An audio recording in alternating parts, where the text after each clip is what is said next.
Now let's move ahead to our next session, which is ESG fundamentals and frameworks. The speaker for this session is Professor Vivek Kumar. Professor Vivek is faculty at IIT Delhi, and Professor Vivek is a renowned expert in the field of sustainability. With years of dedicated research and practical experience, he has been at the forefront of advancing sustainable practices across industries, guiding organizations towards creating more responsible and impactful strategies. Professor Vivek also takes a course on ESG. So basically, he's guiding our new minds to take up the global challenges of sustainability, which is really inspiring. So, with no further delay, I would now like to invite Vivek sir to start his session on ESG fundamentals and frameworks. Sir, you may. Here. So, can you see the slides? Yes, sir, we can see your slides, sir. Okay. Yeah. So I hope that now my presentation is visible in PPT presentation mode. My PPTs Yes, are yes, visible in presentation mode. Yes, yes. Okay. yes, sir, we can see your presentation. It's Okay. visible to us. So first of all, sorry for sorry for the delay. Yeah. Sorry for the delay and inconvenience. No, no worries, Okay. sir. So let's start with the fundamentals of ESG. So as we all know that ESG is environmental, social, and governance. Actually, I think this is a, let me share presentation again. Actually, I shared the wrong presentation. Okay, right. My earlier presentation was on the reporting actually. So, right. Okay, so this is about the fundamentals of environmental, social, and governance. So, what is ESG? If we talk about ESG, okay. Yeah. So, as I was mentioning, that ESG is beyond uh, regulatory mechanism, or it's beyond compliance. So basically, ESG gives an opportunity to any business organization to analyze risk and opportunities, plan to mitigate those risks and to avail those opportunities.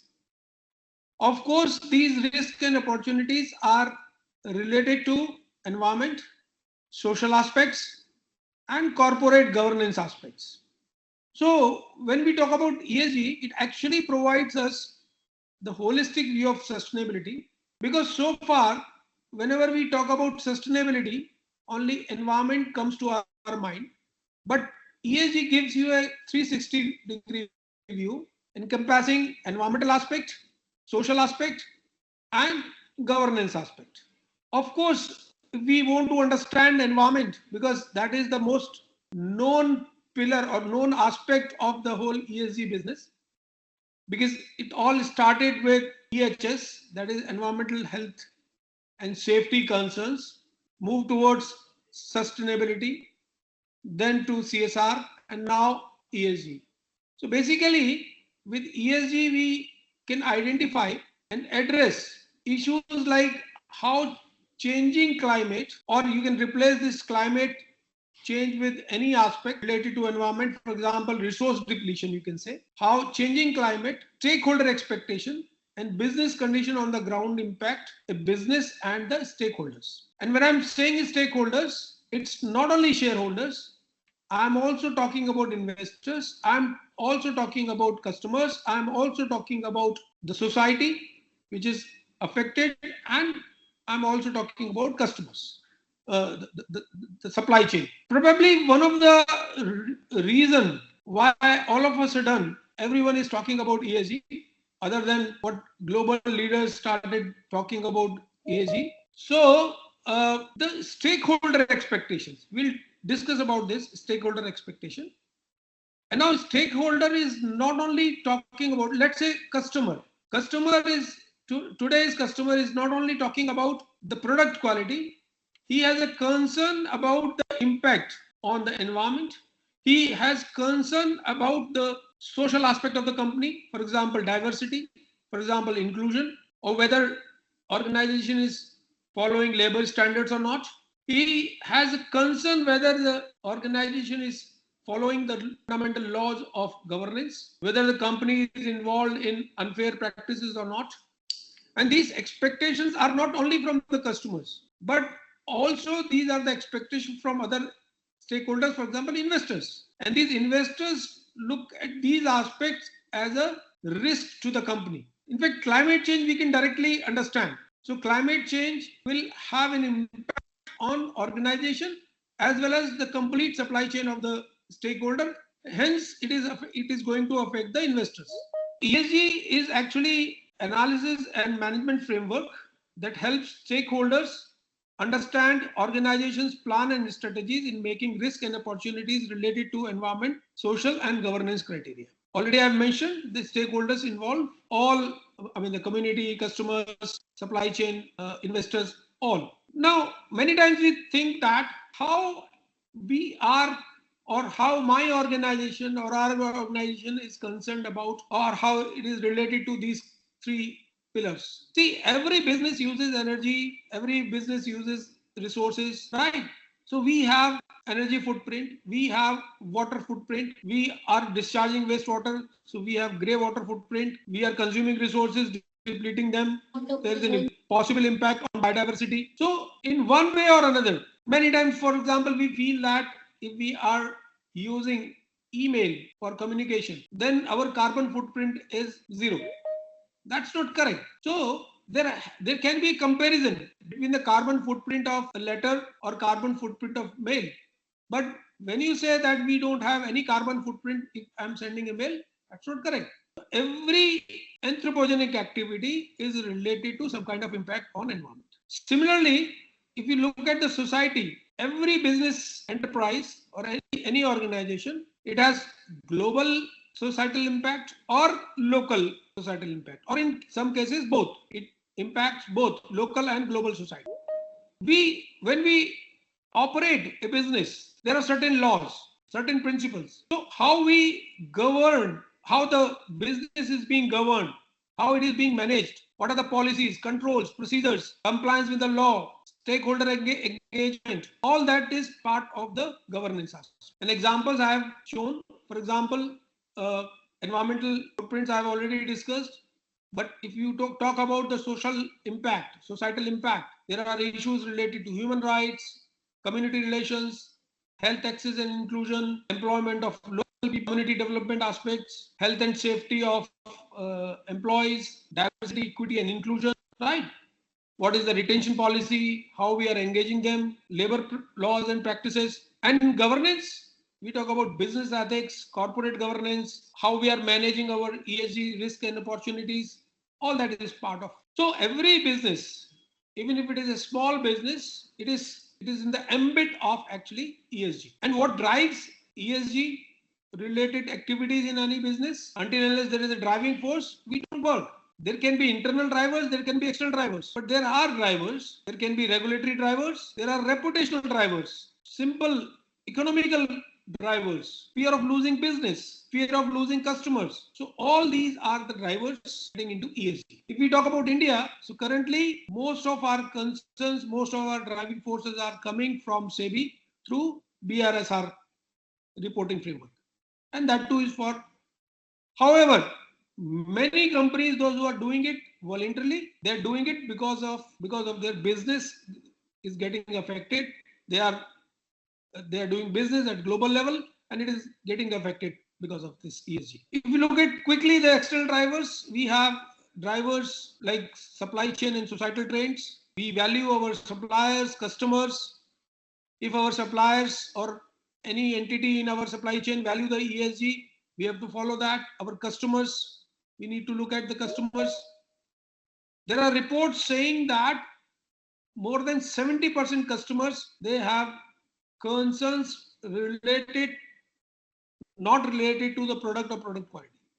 So when they buy a product from a company, they have other concerns other than the product utility and quality. Similarly, as I mentioned, access to finance, very important driver. So a financer is looking at ESG as analysis of risk in investing one particular in one particular business entity. So suppose the business is having more risk related to climate change, or its business is going to get affected uh, because of climate change, then obviously risk for the financier is more. The third driver is the law, regulatory, the mandatory reporting. Fourth and fifth, more related to shareholders and investors, because investors and shareholders also value this type of risk and opportunity. If you look at the internal drivers, there are drivers like we have good ESG practices, then we get good talent, workforce also, employees also value these such companies, customers, new partners, business partners. So there are these internal drivers which are pushing companies to go for ESG. I think I can skip this. This we can. So there are basically stakeholders. You can see investors, regulators, customers, employees, and partners and suppliers. All of them, they have different reasons for getting into ESG or for having concern about ESG of any organization. I actually wanted to tell you about the difference between because many times we get confused with CSR, ESG, and sustainability. All three are similar terms used quite often interchangeably, but all three terms are totally different. Sustainability, pure sustainability, is more related to environment, and it is basically and ESG is, as I mentioned already mentioned, that it is about all three pillars. And CSR is a very specific thing, a voluntary action. And in India, through, for example, through Ministry of Corporate Affairs, some 2% of the fund has to divert it to the social corporate social responsibility. So that is completely different than the CSR activities. If we look at since beginning I'm talking about the risk. Very quickly, let us see the risks related to environment, social, and governance aspects. Environmental issues, if you look at them, so very common. So, and many people, many organizations, they feel environmental issue, the most critical environmental issue is the climate change and emissions. Of course, it is important. It is one of the critical environmental issue, but that's not the only issue, environmental issue. There are issues like resource depletion. There are issues like toxins releasing to any environment, air, water, and soil. Waste footprint, global treaties or new regulations expanding the boundaries of environmental liability. And specifically when these are transboundary issues, then more complicated regulations. Pressure of civil society. Just to have a look, what kind of risk are generated from these environmental issues. Physical risk. I've taken the example of climate risk, climate change. We understand what is the risk? Extreme flood, heat, or other. So, you know, there is literally physical risk. Your facility will be destroyed. It's a disaster situation for any facility. Your factory, your company, disaster to your supply chain, your suppliers. There are risks related to transition. You have to move to net zero, for example, or you have to reduce water footprint. How fast you can move into that direction. What kind of business you are doing. What are the possibilities that you will be able to move to net zero quickly. Suppose you are in an enterprise consuming a lot of fossil fuel. So your performance towards net zero will be slow. So that is a transition risk. Reputational risk, need not to explain. And regulatory risk, again, very clear. So what kind of mandatory reporting your organization. So these are, for example, some of the risks related to environment. What are the social issues? Human capital management, workplace health and safety, customer welfare, community engagement, diversity, equity, and inclusion, governance, diversity in board, disclosure practices, how you maintain your accounting, audit committee structure and independence of auditors. That means the transparency in the financial management, executive compensation, enterprise risk management, unfair practices like bribery and corruption. What is the policy of the company about that? So, last thing about ESG, and then I'll talk about some more thing like what to, how to go about. So many times you will find that ESG, all three pillars are in conflict with. So, for example, I have taken three examples. If you compare hydropower with thermal power, so when you go for hydropower, what you're saying that you are mitigating, you are controlling greenhouse gas emission and particulate pollution. But hydropower again lead to habitat loss. So maybe you are doing good as far as environmental aspect is concerned. But at the same time, social aspect, because you are displacing large number of people. Even in environment, habitat loss means biodiversity loss. So intrapillar and interpillar, there is a conflict. Right? You are constructing a new road bridge. On one hand, you are controlling emissions. At the same time, it is likely to increase the overall car use. So the whole ESG business is very complicated. We have to understand this very fundamentally, at very fundamental level. Now, how to go about it for any organization? So it starts with ESG risk assessment. Then to mitigate it, there has to be a strategy. So company or organization has to prepare that strategy. Reporting is the third thing. And then implementation part is controlled by the governance. So ESG governance and optimization. Just for example, in a social aspect, map and audit your approach to your own labor standards. Further, you increase, audit your supplier labor standards, make a report or report all this into ESG. And then under the governance part, you have to adopt the standards. Okay, so this is how it works, right? So any organization has to take 6 actions. First, risk registering, risk modeling, resilience and action plan, making a resilience and action plan. Then create ESG governance framework in the organization and reporting. So physical and transition risk modeling can divide into two. Overall, it is risk modeling, physical risk modeling and transition risk modeling. And finally, the reporting and KPIs, key performance indicators, right? And this whole exercise is iterative exercise, right?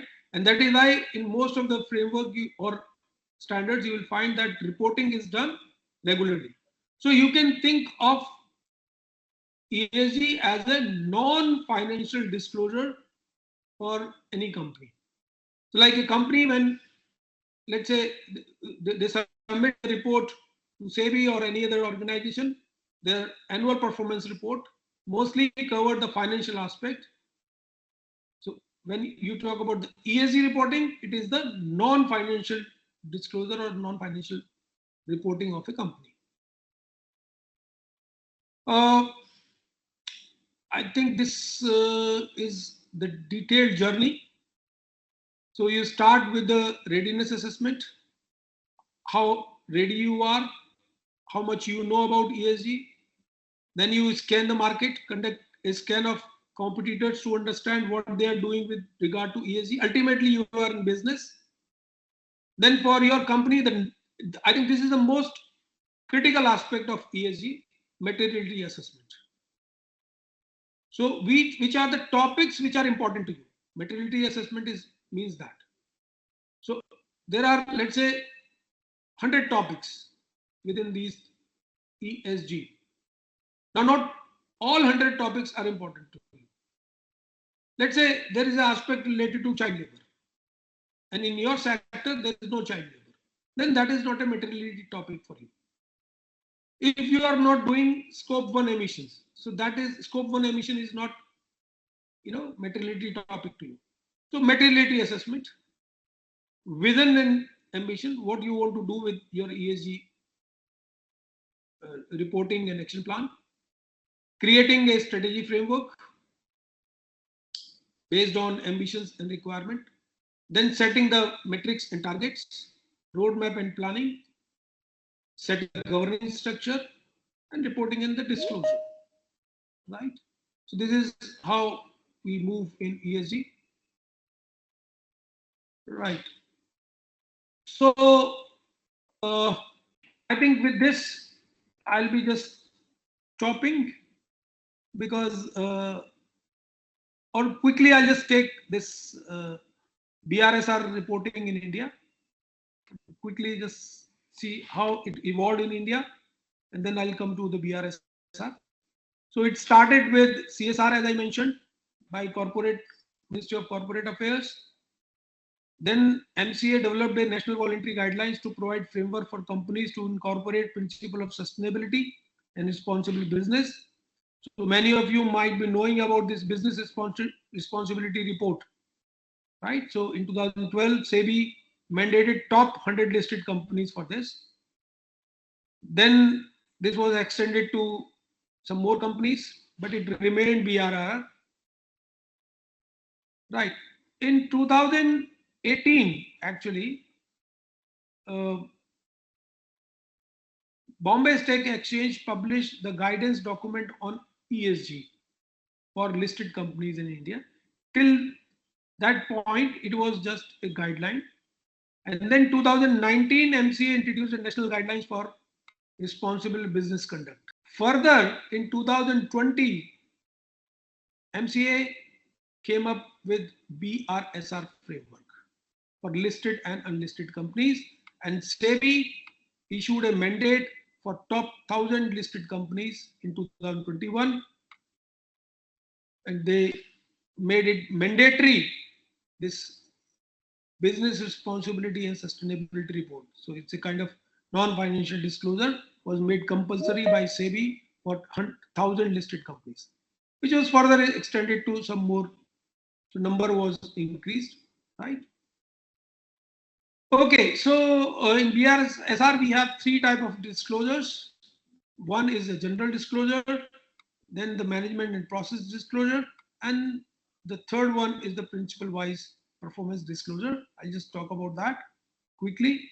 This is how they were evolved. So BRSR framework is basically evolved through international framework, but this is not the time to discuss that. So these are 9 principles. All of you must see, understand what are the principles in BRSR which are covered. First is the business should conduct and govern themselves with integrity. This is related to governance. 2, business should provide goods and services in a manner that is sustainable and safe environment.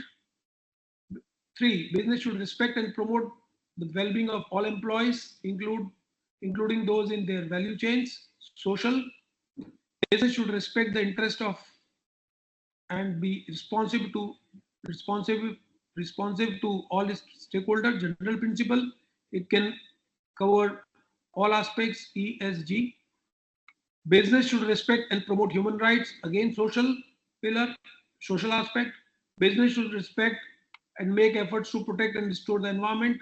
Environmental aspect, business principle 7, businesses when engaging in influencing public and regulatory policy should do so in manner that is responsible and transparent. Governance aspect, principle 8, business should promote inclusive growth and equitable development. Social aspect, and principle 9, business should engage with and provide value to their consumers in a responsible manner. Again, the social aspects. So that's all from my side. If we have 1 or 2 quick questions, we can go for questions. Sir, thank you so much. That was really a wonderful session. You have covered the basics really, really nicely. I'm very sure all of us must have got a very clear idea of everything. You have covered all important aspects right from ESG, EHS, the way it started, mapped it till ESG today. You have covered every pillar of ESG and stakeholder, shareholder differences, every basic concepts you have explained it really well, sir. And especially I like the part of external and internal drivers. I'm very sure our audience must have loved the conversation today. And because we are a bit out of time, so I would request everyone to please type their question in the question and answer session. We'll try to take it up at the end of the session, or else we'll discuss it with the experts and share question and answers with you over email, those who are attending the session. So I hope that works well. Yes, Shreya, because I have to leave. I have a flight actually at 6. So Okay. so uh, I will be in taxi. So if you have any question, you can talk to me. Okay, sure, sir. What we'll do, we'll take up all the questions with the experts, draft the answers, and share it over email with all the attendees today. Maybe in a couple of days, we'll do that. Thank you, Shreya. Thank you, Amit. On And behalf, Thanks, sir. thank Thanks, you, sir. thank thank you. you so much, sir. Thank On behalf of everyone, sir, I would really like to thank you so much. Thank you so much for your session, sir.